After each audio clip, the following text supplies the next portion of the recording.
Backward कल्याण सत्संग के तीसरे पाठ में तथागत भगवान बुद्ध के जन्म होने के बाद, लुम्बिनी वन में जन्म लेने के बाद राजा शुद्धोधन के घर खुशियों की अंबार थे। सभी लोग एक दूसरे से मिलने आते थे।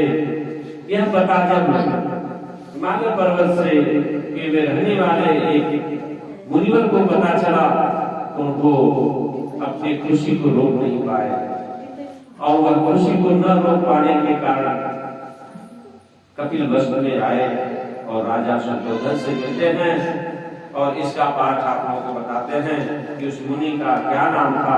सभी धर्म बंधुओं से बताना चाहूंगा, इस पाठ को अवश्य सुने, समझें और अपने महापुरुष महाकाव्य तथागत भगवान बुद्ध के उस विचार को सुने कि वह कौन ऋषि मुनि थे। आज जो प्रथम भाग का चौथा भाग है, असित नाम का एक मुनि थे, उनका आगमन होता है कपिलवस्तु में। जिस समय बालक का जन्म हुआ उस समय हिमालय के असित नाम के एक बड़े ऋषि रहते थे। असित ने सुना कि आकाश स्थित देवता बुद्ध सब की घोषणा कर रहे थे।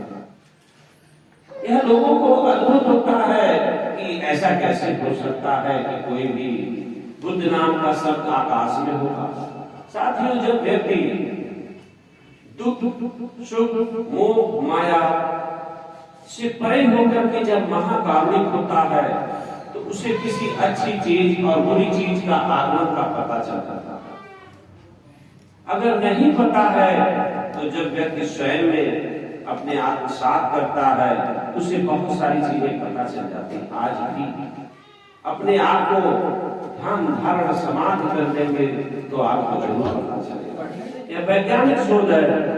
उसने देखा कि वह अपने वस्त्रों को ऊपर उछाल कर कुशलता के मारे इधर उधर घूम रहे हैं। जन्म हो चुका है, अपने राजमहल में घूम रहे हैं। वह सोचने लगा कि मैं वहां क्यों न जाऊं। वह सब कुछ दृश्य देख रहे थे जहां बुद्ध के जन्म का आरंभ हो चुका था। जब असित ऋषि ने समस्त जम्मू द्वीप पर अपनी दिव्य दृष्टि डाली तो देखा कि शुद्धोधन के घर के दिव्य बालक ने जन्म ग्रहण कर लिया है और देवताओं की भी इतनी अधिक प्रसन्नता। साथियों, देवता का मतलब होता है देने वाला। देने वाला इस दुनिया में सिर्फ एक ही है, दूसरा भी है, तीसरा है। एक देने वाला जो वास्तविक है वो माता पिता, यही देवता। इसी को देने वाला कहते हैं। जो लेता नहीं है सिर्फ देता है, उसके बदले में कुछ नहीं लेता है, वही देवता। जो लेता हो आपसे दान दक्षिणा चढ़ा लेता वो देवता है, देवता नहीं हो सकता। क्योंकि दुनिया में माँ ही बाप सबसे श्रेष्ठ देवी और देवता है, वही असली देवता है। दूसरे देवी और देवता गुरु होते हैं जो जीवन में अंधकार से प्रकाश को लाते हैं, मार्गदर्शन करते हैं, वह दूसरे देवता। तीसरा है जब आप पढ़ लिख करके बड़ा होते हैं, संवैधानिक अधिकार देने वाला तथागत भगवान बुद्ध के बताए मार्ग पर अम्बेडकर साहब जो गरीबों को, मजलूमों को, उनको पढ़ने लिखने का सब अधिकार दिए, वह भी एक देवता तुल्य है। और शिक्षा की देवी सावित्री बाई जिन्होंने शिक्षा का बिगुल बजाया, वह भी देवी और देवता की तरह है। जिन्होंने आपने इस पृथ्वी पर साक्षात दिया, जिसकी प्रमाणिकता है, जिसका इतिहास है, वह असली देवता होते हैं। जिसका कोई इतिहास नहीं होता वो एक कल्पना और कहानी होती है। जिसका कोई बीती घटना नहीं होती है, डेट नहीं होता है, सबूत नहीं होता है, साक्ष्य नहीं होता है, वह देवता नहीं हो सकता। इसलिए जो भी माँ बाप थे, गुरु थे, राजा थे, सभी देवता प्रसन्न थे। देवता हमेशा जीवित होता, वह आपके सामने जन्म देने वाला होता है। इसलिए इस महान ऋषि असित अपने मान के नानक के साथ, भांजे नानक के साथ राजा शुद्धोधन के घर आए और उसके महल के द्वार पर खड़े हुए। अब असित ऋषि ने देखा कि शुद्धोधन के द्वार पर लाखों आदमियों की भीड़ एकत्रित है। वह द्वारपाल के पास गए और कहा, अरे जाकर राजा से कहो कि दरवाजे पर एक ऋषि खड़े हैं।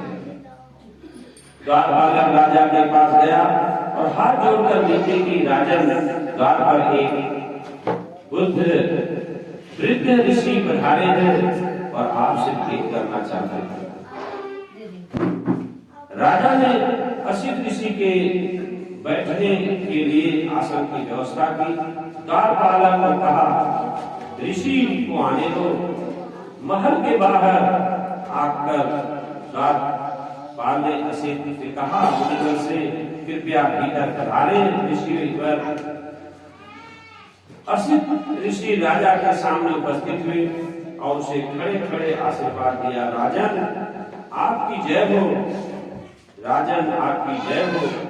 आप चिरकाल तक जिए और अपने राज्य का धर्मानुसार शासन करें। तब शुद्धोधन ने असित ऋषि को सष्टांग दंडवत किया और उन्हें बैठने के लिए आसन दिए। जब उसने देखा कि असित ऋषि सुखपूर्वक आसीन है तो शुद्धोधन ने कहा, ऋषिवर मुझे स्मरण नहीं है कि इसके पूर्व आपके दर्शन हुए हो। आपके यहाँ आगमन का क्या उद्देश्य है? आपके यहाँ पधारने का क्या कारण है? तब असित ऋषि ने राजा शुद्धोधन से कहा, राजन तुम्हें पुत्र लाभ हुआ है, पुत्र लाभ हुआ है, मैं उसे देखने के लिए आया हूँ। शुद्धोधन बोला, ईश्वर बालक सोया, क्या आप थोड़ी देर प्रतीक्षा करने की कृपा करेंगे? ऋषि ने उत्तर, हाँ राजन, इस तरह की दिव्य विभूति देर तक सोती नहीं रहती, वे स्वभाव से ही जागरूक होती है। तब बालक ने ऋषि पर अनुकंपा करके अपने जागते रहने का संकेत दिया। यह देख के बालक जाग उठा। शुद्धोधन ने उसे दृढ़तापूर्वक दोनों हाथों में लिया और असित ऋषि के सामने ले गए।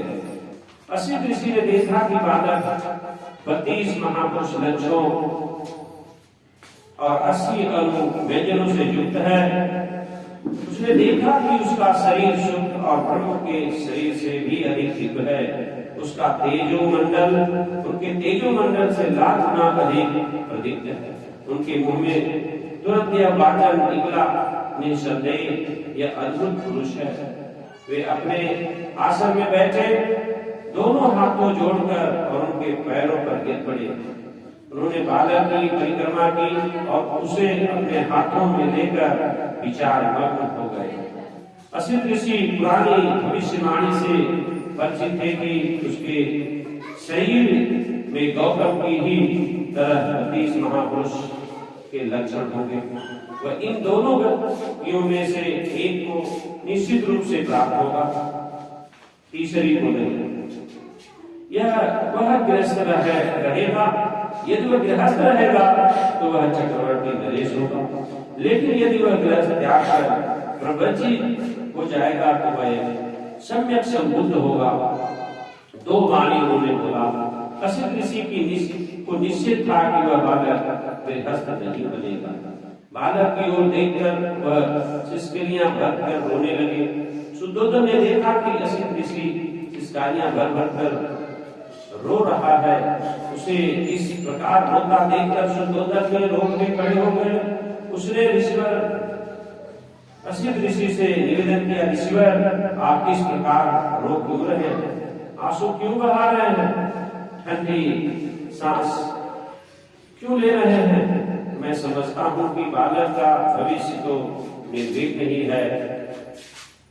असित ऋषि ने राजा को उत्तर दिया, राजन मैं बच्चे के लिए नहीं रो रहा हूँ, उसको तो भविष्य निर्विघ्न है, मैं अपने लिए रो रहा हूँ।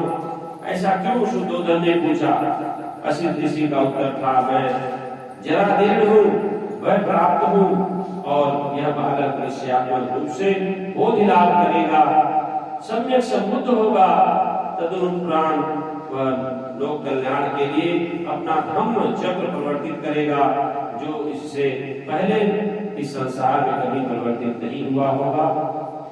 जिस श्रेष्ठ जीवन की इस सधम्म की वह घोषणा करेगा, वह आदमी के कल्याणकारक होगा, मध्य में कल्याणकारक होगा और अंत में कल्याणकारक होगा। यानी शुरू से लेकर के पूरे जीवन में बाल्या से युवावस्था और वृद्धावस्था की सभी स्थितियों में कल्याणकारक होगा। वह अर्थ और व्यंजन की दृष्टि से निर्दोष होगा, वह परिशुद्ध होगा। एक होता शुद्ध होता है, एक परिशुद्ध होता है। शुद्ध में भी शुद्ध होता है, उसे विशुद्ध और परिशुद्ध कहते हैं। वह परिशुद्ध होगा, वह परिपूर्ण होगा। जिस प्रकार राजन कभी कहीं इस संसार में उदुम्बर गुलर पुष्पित होता है, जिस प्रकार गुलर का जीवन में एक बार फूल होता है, बार बार नहीं होता है, उसी तरह आपके राजपाट के समय यह अद्भुत पुष्पित होता है।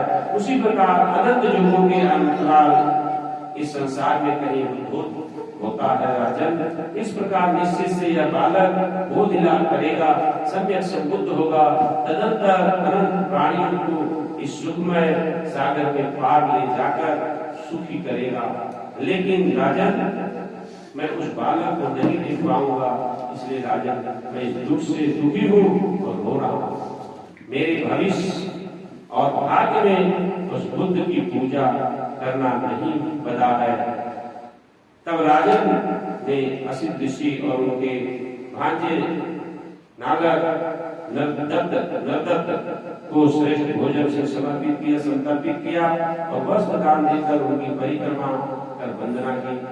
तब असित ने अपने भांजे नागर को कहा, नरदत्त जिसका नाम है, जब कभी तुम्हें यह सुनने को मिले कि यह बालक बुद्ध हो गया है, तो जाकर शरण ग्रहण कर लेना। यह मेरे शुभ कल्याण और प्रसन्नता के लिए होगा। इतना कहकर असित ने राजन से विदा दी और अपने आश्रम को चले गए। यह प्रवचन जो तथागत भगवान बुद्ध के जीवन की है, आज इतने काल में आपको बताया जा रहा है किस प्रकार से उनको एक भविष्यवाणी हुई। ये भविष्यवाणी साक्षात व्यक्ति का किया हुआ अनुभव है और व्यक्ति के क्रियाकलाप से ही व्यक्ति का पता चल जाता है कि व्यक्ति कैसा होगा। और ऐसी वाणी बोलने के बाद भी, दुखी होने के बाद भी उन्होंने एक शब्द बोले थे कि मैं रहूं न रहूं, लेकिन अपने चेले या भांजे को कहे कि तुम जरूर इस वाणी को सुनना, ताकि तुम इनके चेले बनकर के वो अद्भुत ज्ञान प्राप्त कर सको।